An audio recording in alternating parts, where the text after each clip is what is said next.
ፍቅሩ ሙሉዬ ይባላል። ቢያንስ ከ8 እና ከ7 ወንድሞች በላይ ገብር ያለው በዚህ ትግል ላይ ማንም አስገዶኝ ሳይሆን በፍላጎት ነው የወጣሁት። ስወጣ ግን ትክክለኛ ትግል ያለ መስሎኝ ነበር።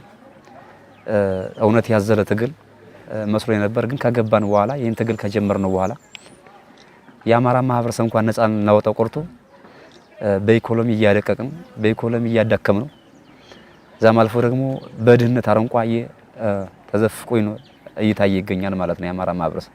ያም ካልነ ደግሞ ለምሳሌ ወልቃይትን ራያን የተሸጡበት ምክንያት አለ። ሁለተኛ ደግሞ አማራን ሲበድል የነበረው ከዚህ በፊት ሲበድል የነበረው አካል አሁን ደግሞ ያ አካል አማራን አግዛለሁ ከአማራ ጎን ነኝ ብሎ ተሰልፎ አዋጋለሁ የሚል አካል አለ። ግን በጠቅላላ ትግሉ ተሽጧል።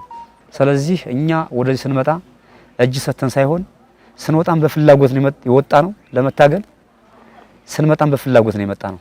መንግስት ያስቀመጠው የሰላም ጥሪ ተቀብለን ስለዚህ ሁሉም ሰው ሰላምን ተቀብሎ የሰላም ጥሪ ተቀብሎ ወደ ሰላም እንዲመጣ አስተላልፋለሁ ማለት ነው። ስለዚህ ሁሉም ሰው ቢሆን ይሄ እንደዚህ ያልኩበት ምክንያት አለኝ። ትግሉ ከተጀመረ 3 አመት ሆኖታል። ግን ከቀበሌና ከወረዳ ከንሱ ቀበሌዎች አልወጣንም። ሁሉም በየጎጡ ነው የሚታገለው ማለት ነው። ትግል ደግሞ እንደዚህ አይሄድም።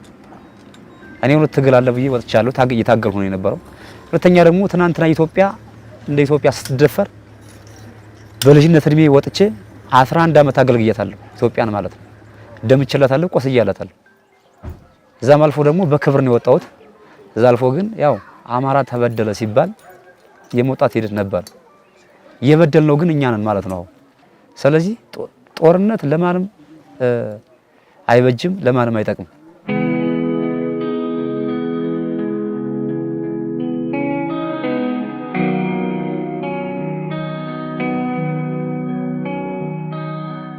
ስሜ ሜጀር ጀነራል ተስፋዬ አያሌው የ13ኛ እዝ አዛዥ። ቀደም ብሎ መንግስት የሰላም ጥሪ አስተላልፎ በጫካ ያሉ ወንድሞቻችን በሰላም እንዲገቡ ጥሪ መተላለፉ ይታወቃል። ይሄን ጥሪ መነሻ በማድረግ ይሄው ዛሬ እግዚአብሔር አሳክቶት በሰላም ወደ ቀያቸው ተመልሰዋል። ከዚህ በኋላም ያው ሌሎችም የሱ ጓደኞች እንደሚከተሉ እንደሚመጡ ታሳቢ በማድረግ እንኳን ደህና መጣ ፍቅሩ ማለት እፈልጋለሁ። ፍቅሩ ቀደም ብሎ እኛ ጋር መከላከያ ውስጥ የነበረ የምናውቀው ወንድማችን ነው። የአማራ ህዝብ ከዚህ በኋላ የጦርነት ቀጠና መሆን የለበትም፣ ሰላም እንፍጠር በሚሉ ምክክሮች ተግባብቶ ተስማምቶ ሰላም ፈልጎ በመምጣቱ አሁንም በድጋሚ እንኳን ደህና መጣ ማለት እፈልጋለሁ።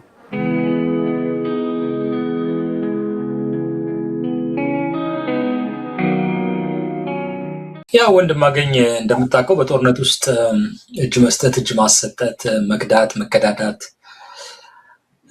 መሞት፣ መቁሰል ያለ ነገር ነው። ሰው ብዙ የተለየ ነገር የለውም። መሪዎች እጅ ሊሰጡ ይችላሉ። መሪዎች ትግል በቃ ሊሉ ይችላሉ። በተለያዩ ምክንያቶች እንዳልከው መሰልቸት ሊኖር ይችላል።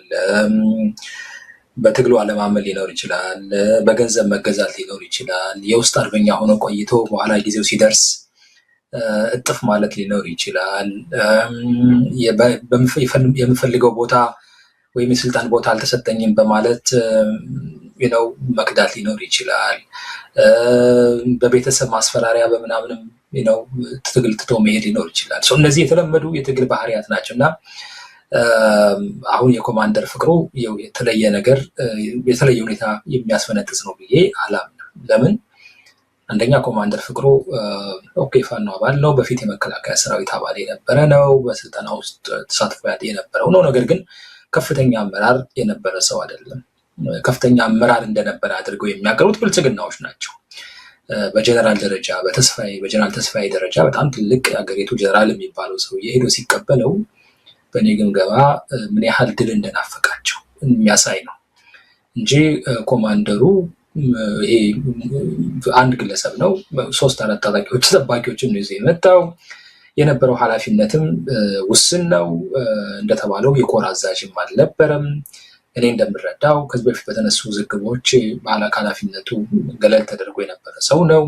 ያን ያህል የእሱ እጅ መስጠት ከፕሮፓጋንዳ በዘለለ በፋኖ ላይ የሚያመጣው ችግር አይታየኝም።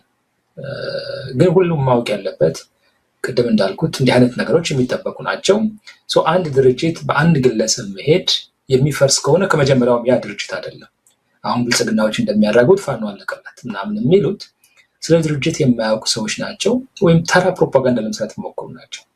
ያን ግለሰብ መምጣት ለምሳሌ ጀነራል ተስፋዬ ራሱ ቢማረክ ወይም ጀነራል ተስፋዬ በቃኝ ብሎ ፋኖን ቢቀላቅል ፋኖ በከፍተኛ ደረጃ የሚያሳድገው ተቋም ሊሆን አይችልም፣ ወይም ሊያሳድገው አይችልም። የአንድ ግለሰብ ተሳትፎ ውስን ስለሆነ ይጠቅማል ለፕሮፓጋንዳው፣ ለምን ይጠቅማል። ግን የጀነራሉ ተሳትፎ ከአንድ ግለሰብ ተሳትፎ በላይ ሊሆን አይችልም። በሌላ መልኩም ደግሞ አንድ ትልቅ የፋኖ አመራር መከላከያን ቢቀላቀል ልክ ለምሳሌ እንደነ ኮሎኔል ፋንታው ሞሀቢ አይነት ሰው ቢቀላቀል ፋኖን ያከስመዋል ማለት አይደለም። እንግዲህ ኮሎኔል ፋንታው ሞሀባ ትልቅ የፋኖ አመራር የነበረ ሰው ነው። እሱ እጁን ስለሰጠ ፋኖ አልተዳከመም። ስለዚህ የአንድ ግለሰብ ወይም ደግሞ የተወሰኑ ሰዎች መልቀቅ አንድን ድርጅት አያፈርሰው። እንደዛማ ከሆነ ያ ድርጅት አይደለም። በግለሰቦች መሄድ፣ በተወሰኑ ቡድኖች ሰዎች መሄድ የሚፈርስ ከሆነ ከመጀመሪያውም ጠንካራ ድርጅት አልተመሰረተም ማለት ነው። እኔ አሁን ላይ እንደማየው የብልጽግና ፕሮፓጋንዳ ከሚገባው በላይ በጣም በጣም በጣም በከፍተኛ ተሰራጨ እንጂ የኮማንደር ፍቅሩ መሄድ በፋኖ ላይ የሚያመጣው ጉዳት ልክ በአንድ ሳር ቤት ውስጥ አንድ ሳር እንደመምዘዝ ነው። ይሄ ነው የሚባል ተጽዕኖ የለውም በእኔ እምነት። ምክንያቱም ይሄ ሰውዬ እንትን አይደለም፣ የጦር ስትራቴጂስት አይደለም፣ ወይም ብሬኑ አይደለም፣ የጦሩ አይምሮ አይደለም፣ አሰልጣኝ ነው። የተለያዩ ግለሰቡ ኮንትሪቢዩት ሊያደርግ ይችላል፣ አያደርግም ያልኩ አይደለም። ግን በጣም በከፍተኛ ደረጃ የሚጋነነውን ያክል በትግሉ ላይ የሚያመጣው ተጽዕኖ የለም። ትግል የሚሞተው ሁልጊዜ እንደሚሆነው ነው። ትግል የሚሞተው ለትግሉ መነሻ የሆነው ዓላማ ወይም ደግሞ ፍላጎት ጥያቄው ሲመለስ ነው። ወይም ደግሞ የትግሉ መነሻ የሆነውን ዓላማ በተለያዩ ምክንያቶች እንዲበረስ ሲደረግ ነው። ዓላማው እስካለ ድረስ የተነሳበት ግብ እስካልተፈጸመ ድረስ ትግል አይሞትም። የአማራ ሕዝብ ጥያቄዎች አሉት። የአማራ ሕዝብ የህልውና ጥያቄ አለበት። የዛሬውን አይደለም ማየት ያለበት። ትግሉ ሲነሳ የነበረውን የአማራን ሁኔታ ማስታወስ ያስፈልጋል። የአማራ ሕዝብ እንደ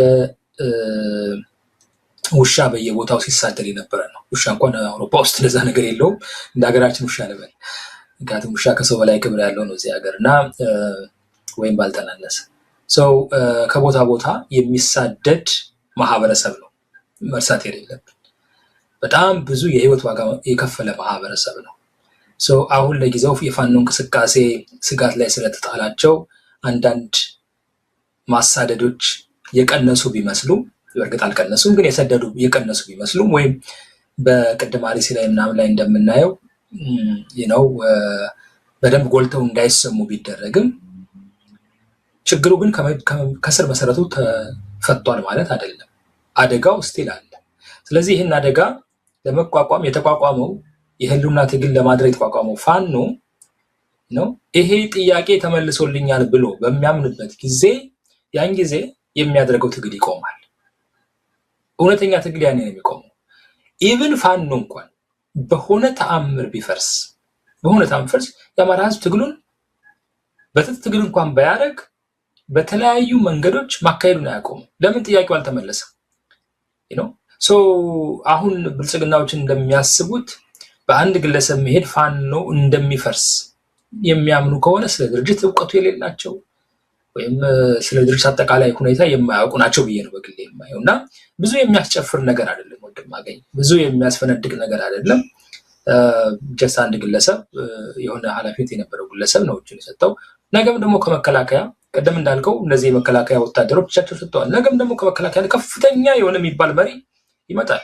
አክቹዋሊ ኢትዮጵያ ውስጥ በእርግጥ እንደምናውቀው ትግሉ በጣም እየተስፋፋ ሲመጣ ያው ብዙ እጃቸው የሚሰጡ ሰዎች ይኖራሉ። ያ ማለት ግን እነሱ የትግሉን ሂደት ሙሉ በሙሉ ዳይናሚኩን ይቀይሩታል ማለት አይደለም እና በዛ ደረጃ ማሰብ ይገባል። ግን አብዲሌ ነው የሚባለው ጩኸቱ ከፍየሏ በላይ ነው እንደተባለው ነው። አሁን ላይ የማየው ጩኸት ከፍየሏ በላይ ነው። ይሄ የሚያሳየኝ ቅድም እንዳልኩት ብልጽግና የመከላከያ አዛዦች ምን ያክል ድል እንደተጠሙ ነው። ምን ያክል ሁለተኛ ምን ያክል በፋኖ የምርኮ ዜና እንደተረበሹ ነው። ሰው ተማርኮ ማየት ይፈልጋሉ። የፋኖ ኃይሎች እጃቸውን ሲሰጡ ማየት ይፈልጋሉ። ለምን መሰለ? በየጊዜው በቪዲዮ የሚታዩ የመከላከያ አዛዦች የመከላከያ ኃላፊዎች ሲማረኩ ወይ እጅ ሲሰጡ ነው። ሰው በእነሱ በኩልም እንዲህ አይነት ነገር መጥቶ ማየት ይፈልጋሉ። ስለዚህ በተለያዩ መንገዶች ቀደም እንዳልኩ በተለያዩ መንገዶች በትግሉ ላይ ወለም ዘለም የሚል አቋም ያላቸው ሰዎችም እየፈለጉ ወይ በገንዘብ ወይ በተለያዩ መንገዶች አማሎ ፕሮፓጋንዳ ይሰራሉ። ፓርትሊ ይሄ የፋኖ በየጊዜው የሚለቀው የምርኮ ዜና የእጅ መስጠት ዜና እንዳደማቸውና የሆነ ነገር እየፈለጉ እንደሆነ ነው የምታየው እንጂ በጀነራል ተስፋዬ ደረጃ አንድ ሰው ሲቀበል ሰውየው ትልቅ ነበር ብሎ ማሰብ አይቻልም። የእነሱን ተስፋ መቁረጥ የሚያሳይ ይመስለኛል። ወንድማገኝ ይህን ነው ማለት የምችለው።